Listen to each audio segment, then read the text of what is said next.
የልጅነትን መንፈስ ተቀበላችሁ እንጂ የባርነት መንፈስ አይደለም። የእግዚአብሔር ልጆች ከሆናችሁ ደግሞ በእግዚአብሔር የክርስቶስ ወራሾች ናችሁ ይላል። ደስ ይበላችሁ። ብዙዎቻችን እየተመለከትን እንዳለነው ከቅርብ ጊዜ ወዲህ ሶሻል ሚዲያው የኢየሱስ ክርስቶስን አዳኝነትና ጌትነትን በሚመሰክሩ ሰዎች ተሞልቶ ማየት ጀምረናል። ይህ ደግሞ እጅግ የሚያስደስትና ነፍስን ከዚህ በላይ ሐሴት የሚያደርግ ነገር ምንም የለም። ጌታም በየዘመኑ ወንጌልን ለዓለም የሚያደርሱ የራሱን ሰዎች እንደሚያስነሳ ያየንበት እውነት ተፈጥሯል። ወንጌል ስለ ልጁ ኢየሱስ ክርስቶስ ብቻ መሆኑን ያወቁና የተረዱትን እውነት በድፍረትና በመንፈስ ቅዱስ ኃይል እየተናገሩ ካሉ ሰዎች መካከል ደግሞ የምዕራብ ሸዋ ሀገረ ስብከት ሊቀ ጳጳስ አቡነ ገብርኤል አንዱ ናቸው። ይህን ሰማይና ምድርን የሚያናውጠውና ዓለም ከጥፋት የሚድንበትን እውነት በመናገራቸው ብዙዎች ከባድ ዋጋን ሲከፍሉ ቆይተዋል። ታዲያ በዘመናችንም የኢየሱስ ክርስቶስን የዓለም ብቸኛ ቤዛነት ባወጁት አባት ውግዘትም፣ ስድብም፣ ነቀፋም ቢያስተናግዱም እሳቸው ግን እጅግ በባሰና በጨመረ ጸጋና የእግዚአብሔር ቃል መገለጥ ያወቁትን እውነት መናገራቸውን መመስከራቸውን ቀጥለዋል። ከሰሞኑም በአምቦ ከተማ በመገኘት የተናገሩ ስብከት ደግሞ ብዙዎች ከኢየሱስ ክርስቶስ ውጪ ሌላ መንገድ፣ እውነት፣ ሕይወት እንደሌለ የተረዱበት ነበረ።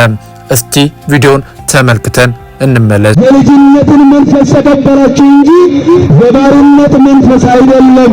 የእግዚአብሔር ልጆች ከሆናችሁ ደግሞ በእግዚአብሔር የክርስቶስ ወራሾች ናችሁ ይላል። ደስ ይበላችሁ ወገኔ። አሜን።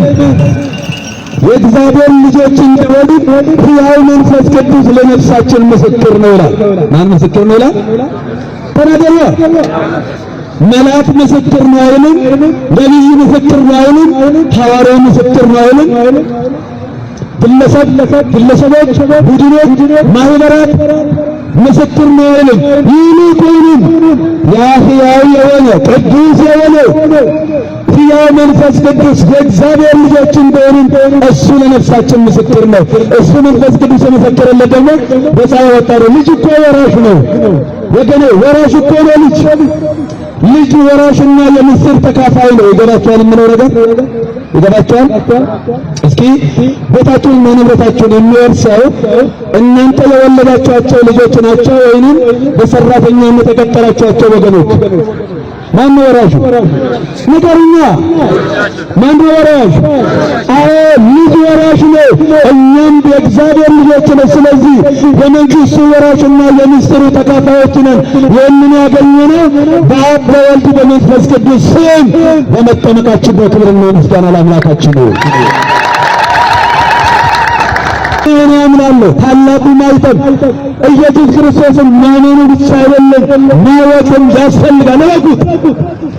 ወዛቲ ዘላለም ከሚያምሩ ከረከላዲ ዘባና አማከ ዝርግ ባዲ ፍቀ ወዘፈነውተ ኢየሱስ ክርስቶስ ወልድከ አባቴ አንተ ብቻ የዘላለም አባት እንደሆንክ ዘላቂ ደግሞ ኢየሱስ ክርስቶስ ልጅ እንደሆነ ያምኑ ዘንድ የዘላለም ሕይወት ይህች ናት ይላል። ክብርና ምስጋና ለአምላካችን ነው።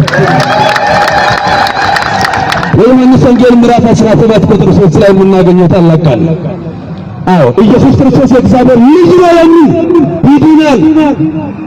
መዳናችን አሁን ተፈጽሟል። ወገኔ አንድ ነገር አጥብቄ ላሳስብህ።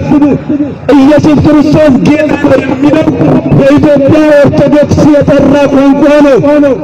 ኢየሱስ ክርስቶስ የጌቶች ጌታ፣ የነገሥታት ንጉሥ፣ በባህሪው ሞት በመንግሥቱ ሽረት የሌለበት የዘላለም ጌታ ነው። ጌትነቱ የባህሪ ነው። እሱ እውነተኛ መድኃኒት ነው። እሱ እውነተኛ አዳኝ ነው። እሱ መዳንም የመዳኛ መንገድም የለም። አዳኛችን መድኃኒታችን የድንግል ማርያም ልጅ ድንግል ማርያም ነፍሴ በአምላኬ በመድኃኒቴ ሐሴት ታደርጋለች ብላ የደስታዋ ጥግ መሆኑን የመሰከረችለት ጌታችን አምላካችን መድኃኒታችን ኢየሱስ ክርስቶስ ነው። ክብርና ምስጋና ለእሱ። ሁለተኛ ዛሬ በመጠመቃችን ክርስቶስን ለብሰነዋል። በብሉይ ኪዳን ቤተ መቅደስ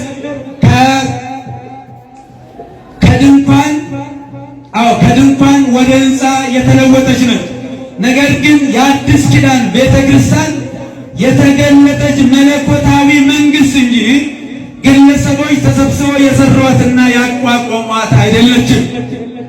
የብሉይ ኪዳን ቤተ መቅደስ በምድር ላይ ብቻ ተጀምራ ምድር ላይ የቆመችና ያለቀች ነች። የአዲስ ኪዳን ቤተ መቅደስ ግን ምድር ላይም ያለች በሰማይም ያለች ነች። ናሁ ተሬወ መቅደሱ ለእግዚአብሔር ዘውስተ ሰማይ ወአስተርአየ ታቦተ ሕጉን ተውስተ መቅደሱ።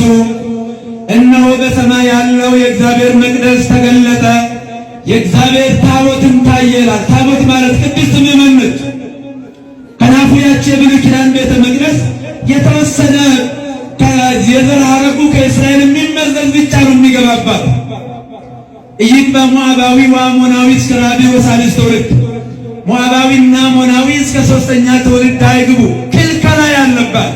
የአዲስ ኪዳን ግን ክልከላ ሳይኖርባት ሁሉም የሚገለገልባት፣ ሁሉም የሚጎበኛት፣ ለሁሉም ክፍት ሆነች፣ ሁሉም ተቀብላ የምታስተናግድ እግዚአብሔር መንፈስ ቅዱስ የማይለያት እሱ ራሱ እግዚአብሔር መንፈስ ቅዱስ የሚመራት ታላቅ ቤተክርስቲያን ነች።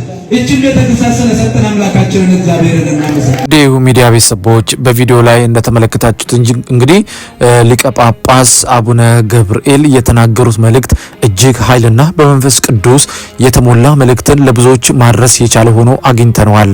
እኛም ደግሞ በተከታታይ እያቀረብንላችሁ እንዳለነው የኢየሱስ ክርስቶስ የዓለም ብቸኛ ቤዛነትና እንደዚሁም አዳኝነቱና ጌትነቱን ለዓለም መታወጅ ስላለበት እንደዚህ አይነት አባቶች ደግሞ የሚያስተላልፉት መልእክት ለብዙዎች መነቃቃትና ይህንን እውነት እንዲረዱ መንገድ ይከፍታል ብለን በማሰብ የተለያዩ መረጃዎችን የተለያዩ ቪዲዮዎችን በዚህ ጉዳይ ላይ እየሰራን ለእናንተ እያቀረብን ነበር። እናንተም ደግሞ በምንለቃቸው ቪዲዮዎች ስር የምትሰጡን አስተያየት በእውነት እጅግ አድርገን እናመሰግናለን። በፕሮግራማችን ላይ ያላችሁን ማንኛውንም አስተያየት ልትሰጡን ትችላላችሁ።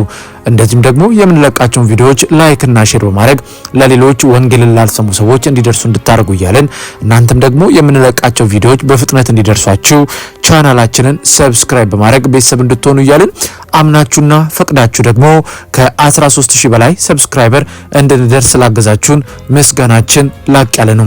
እኛም ደግሞ የእናንተን መንፈሳዊ ሕይወት ያንጻሉ ያበረታሉ ያልናቸውን ከመጽሐፍ ቅዱስ ቃል ከኢየሱስ ክርስቶስ አዳኝነትና ጌትነት ጋር የተገናኙ መረጃዎችን ማቅረባችንን እንቀጥላለን። በሚቀጥለው ደግሞ እናንተ ብትሰሟቸው ብታውቋቸው ለእናንተ ይጠቅማሉ፣ መንፈሳዊ ሕይወታችሁን ያንጻሉ ባልናቸው አዳዲስ ፕሮግራሞች የምንገናኝ ይሆናል። በዚህ አጋጣሚ ግን ይህንን እውነት ይህንን መልእክት ወይም ደግሞ ወንጌልን ለሌሎች ማድረስ የሁላችንም ግዴታ ነው። እኛም እንደ ዩቲዩብ ቻናል ይህንን ግዴታችንን እየተወጣን ነው ብለን እናስባለን። በሚቀጥለው ብትሰሟቸው ብታውቃቸው ባልናቸው አዳዲስ የመንፈሳዊ ሕይወት ላይ ያጠነጠኑ መረጃዎች እስከምንገናኝ በያላችሁበት የጌታ ሰላምና ፍቅር ከሁላችሁ ጋር ይሁን እያልን በሚቀጥለው በሌላ ፕሮግራም እስከምንገናኝ በዚሁ ተሰናበትን። መልካም ጊዜ ይሁንላችሁ።